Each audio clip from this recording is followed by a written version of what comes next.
Boa noite, pessoal, tudo bem com vocês?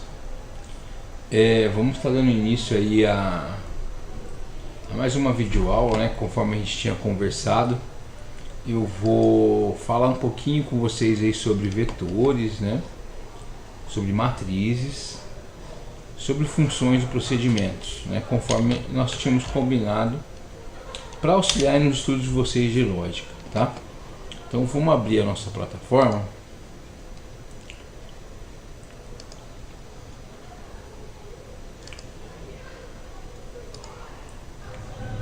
Vamos primeiramente dar uma olhadinha na apostila do professor Elisandro.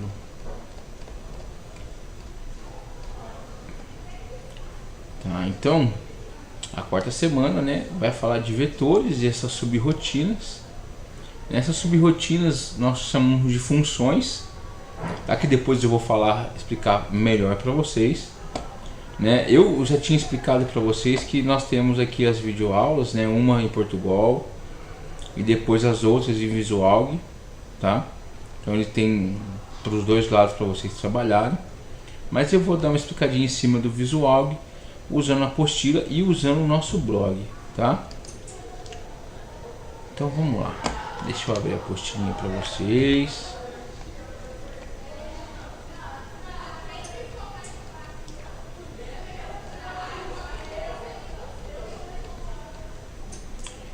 Então, pessoal, o primeiro item que nós vamos abordar na nossa videoaula seria vetores, tá? Então, eu vou explicar de uma maneira bem simples o que seria esses vetores, tá? Nós vimos as variáveis. As variáveis que nós vimos agora nas aulas anteriores, né? Nós guardávamos um número, nós guardávamos um nome, nós guardávamos apenas um valor. E o que acontece, tá? Ela ia ser substituída, tá? Então aqui embaixo, se vocês verem, ó, nós líamos o nome, líamos a nota, e aí ia falar se o aluno é aprovado, né, ou ele é reprovado. E então eu ia lá, digitava o nome, digitava a nota, ele ia fazer a comparação e acabou, né? Então, conforme ele fala aqui, ó, eu tenho um código, o nome, a nota e vai ter o resultado aprovado. Agora, vamos supor que eu precise, no mesmo programa, cadastrar 4 notas. O que nós faríamos? Nós criaríamos 4 variáveis, né? Então eu punha lá nota 1, nota 2, nota 3 e nota 4, variáveis real. Então, para resolver esse problema, nós usamos o que? Nós usamos esse vetor. Eu não preciso criar 4 variáveis, eu vou criar um vetor, que é uma variável que vai reservar 4 espaços na memória, e eu vou guardar esses 4 valores, 5, 6, quantos valores eu quiser. Então isso, eu tenho uma variável que reserva uma posição, né, para cada vetor que eu definir. Então, se eu criar um vetor de 10, eu vou guardar 10 espaços para aquela nota, né? Então aqui, ó, ele está explicando, né? Suponho que na primeira interação os valores sejam 1, Maria, 6 e aprovado. Agora, ó, observe a segunda interação. As variáveis são as mesmas, os valores armazenados delas são diferentes. Então eu tenho a variável i, que guarda os códigos, variável nome, que guarda o nome, variável nota, que guarda a nota, e variável resultado.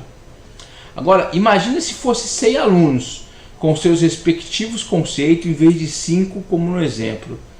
Sem utilização, né, ou de 2, ou de 5. Né? Então, o que eu preciso, né?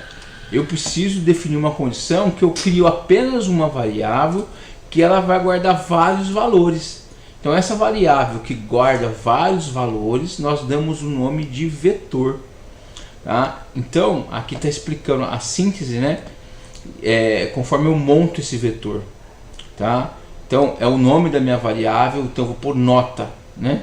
E eu quero definir o número de elementos. Então eu quero o vetor com 4 posições do tipo inteiro.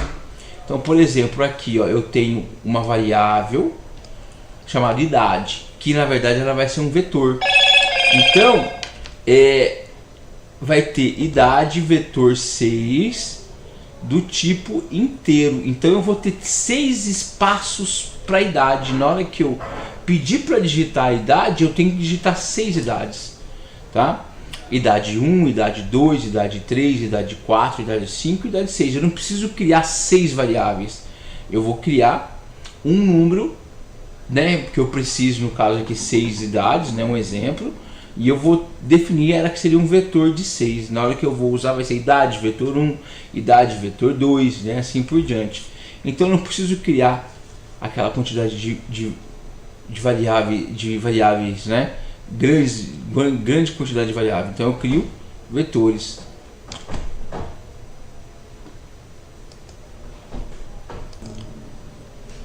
Então, pessoal, essa criação do vetor com 6 posições, né, com o nome de idade.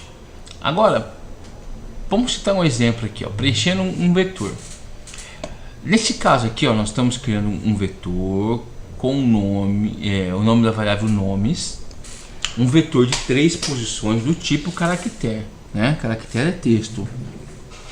Na hora que eu for preencher ele, sempre vai ser assim, ó, por exemplo, são 3 posições e a posição sempre começa do 0, tá? Então nomes 0 recebe Marcos. Por exemplo, nomes vai receber Ana. Aqui tá, acho que teve um erro de digitação, né? Mas olha lá, seria nomes, né? Recebe Ana, e nomes 2 recebe Carlos, tá? Aqui deve ser um errinho de digitação da apostila, mas é nomes, tá, pessoal? Ó, atenção. Então nessa questão, olha lá, desse vetor, a posição 0 ficou Marcos, a posição 1 ficou Ana e a posição 2 ficou Carlos. Então isso é um vetor, tá? Eu vou... Aqui eu já tenho um exemplo, mas antes de continuar o exemplo, eu vou abrir o blog e vou mostrar para vocês aí a questão na explicação em cima do blog que eu coloquei para vocês, para a gente poder trabalhar, tá? Então lá no blog, ó, eu vou ter a parte 1 explicando os vetores, e aqui exemplos, né, ó, de vetores, tá? Vai ter alguns exemplos para vocês trabalharem. E vamos pegar aqui a explicaçãozinha também, ó, parte 1, vetores, né, o que são vetores e matrizes. A gente por enquanto está em vetor, tá? Então olha lá, eu crio as posições desse vetor, se eu quiser de 1 a 50, tá? E aqui vai ter os exemplos explicando como usar esse vetor, tá bom? Mas vamos para o exemplo da apostila, que ele é bem mais simplesinho para a gente trabalhar. Então, como eu trabalho lá no Visual, eu vou selecionar aqui, eu vou explicar esse exemplo para vocês lá no Visual. Eu vou pegar ele aqui, deixa eu abrir meu Visual.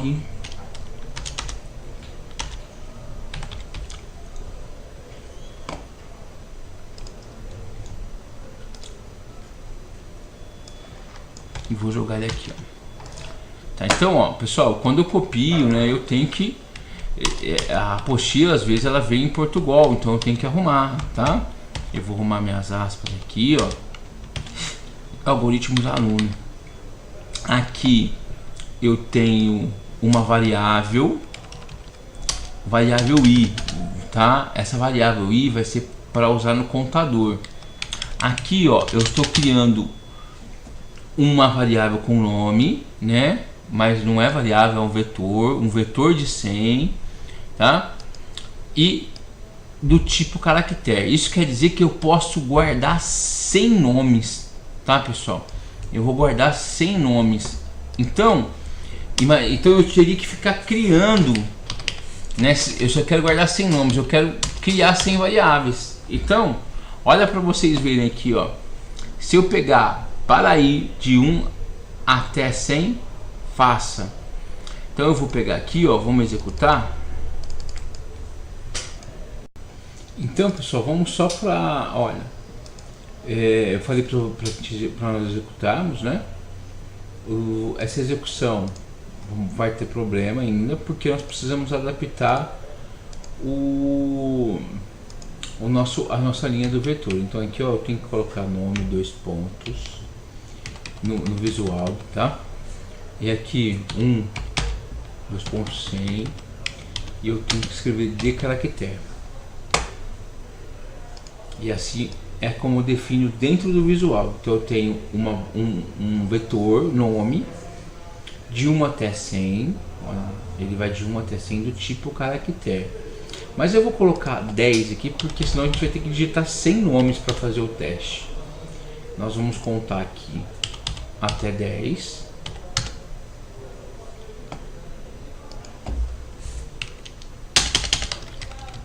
Vamos lá.